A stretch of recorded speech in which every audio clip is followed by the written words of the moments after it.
Welcome to the In English Coffee Office. Today is Thursday, October 30, and like every morning, David and Alex are at the coffee machine. Hey Alex, good morning. How are you doing today? Good morning, David. I'm okay, thanks. I had a late night with project reports. Oh, that sounds rough. I need this strong coffee to start. Black no sugar, did you catch any news this week? It's been wild. Yeah, I skimmed some headlines during lunch yesterday. What's on your mind first? Let's start with that story from the Washington Post. The U.S. military hit 4 drug boats in the Eastern Pacific. They killed 14 people and left 1 survivor. It's all about stopping drug trafficking. I saw that. The strikes happened on October 28th. Defense Secretary Pete Hegseth talked about it. It's part of the Trump administration's big push against drugs coming from Mexico and South America. Right, exactly. As a sales rep, I think about how this affects shipping. Our products go by sea sometimes. Drugs mess up routes and make costs higher. True. It's controversial because the military is acting far from U.S. shores. Mexico helped rescue the survivor, but people worry about who was on those boats. Were they all bad guys? Good question. The article says they were suspected drug smugglers, but 14 dead? That's heavy. I bet it scares the crews on good ships too. It does raise big issues. Like, is this the right way to fight drugs? Or should we focus more on borders and help from other countries? Yeah, borders are key. In sales, we deal with international clients. If trade gets blocked, deals slow down. Remember last year when ports closed? Nightmare. I do. As a project manager, I plan timelines around shipping. Delays from this could push our deadlines back.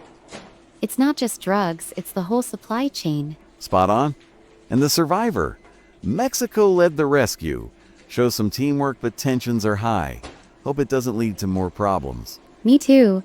It's a reminder that global issues hit home.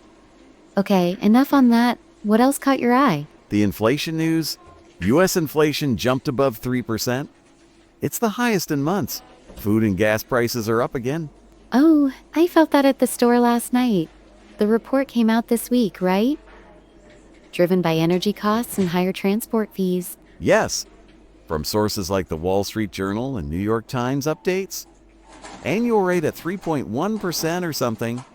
My grocery bill hurts. Mine too. Eggs and bread cost more in the office. We see it in supplies. Paper, coffee pods, everything rises. Ha ha! This coffee better be worth it. In sales calls, clients say, "Prices are too high, David. I have to negotiate harder now." I get it. Projects get tighter budgets. We cut extras to save. Inflation makes planning hard. What if it stays high? Then no bonuses, that's what? The economy feels shaky. Fed might cut rates, but slowly.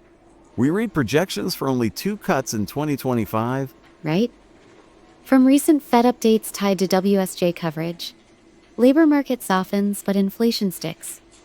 It affects everyone, from workers to bosses. Totally. I drive to work, gas up 10 cents a gallon. Small, but adds up. How do you cope? I walk more or carpool. But yeah, it's stressful. Relates to bigger economy stuff, like trade deals gone wrong. Exactly. Inflation above 3% means careful spending. At home, I skip extras. No new gadgets this year. Smart. In projects, we review costs weekly now. Can't afford surprises, hope it cools soon. Fingers crossed. Last one, that NBA gambling scandal. FBI arrested stars like Chauncey Billups and Terry Rozier, tied to crime families. Wow, yeah. From BBC and New York Times, published October 23 to 25. Over 30 people charged in illegal betting and rigged poker games. Insane. Billups is a coach. Rozier plays for Miami Heat. They used insider info to bet on games. Mafia involved too. It's a shock. The probe says it involved tens of millions. Organized crime rigging poker with NBA folks. I watch games to unwind after work. Now, who trusts the scores? Feels fixed. Me too. As a manager, I think about team trust. If players cheat, what about office teams? Good one. No betting in our break room though. But apps make it easy. Anyone can bet from phone. True, but crime families? That's dark. Article mentions 4 big U.S. families.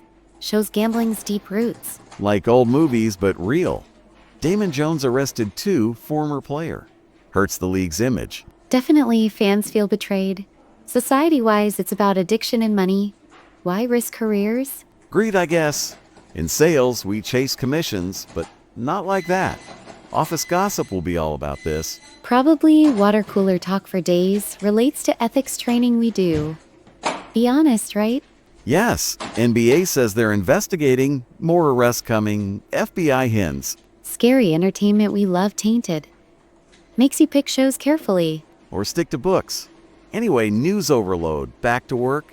Yeah, my project's waiting. This chat helps start the day. Mine too. Coffee's gone. See you at lunch, maybe? Sure. Have a productive morning. You too? Don't work too hard. I'll try. Bye for now. Later. Time to get to work. Don't forget to subscribe and practice your English every day. You'll see how it just keeps getting better and better. See you tomorrow. Hope you have a fantastic day.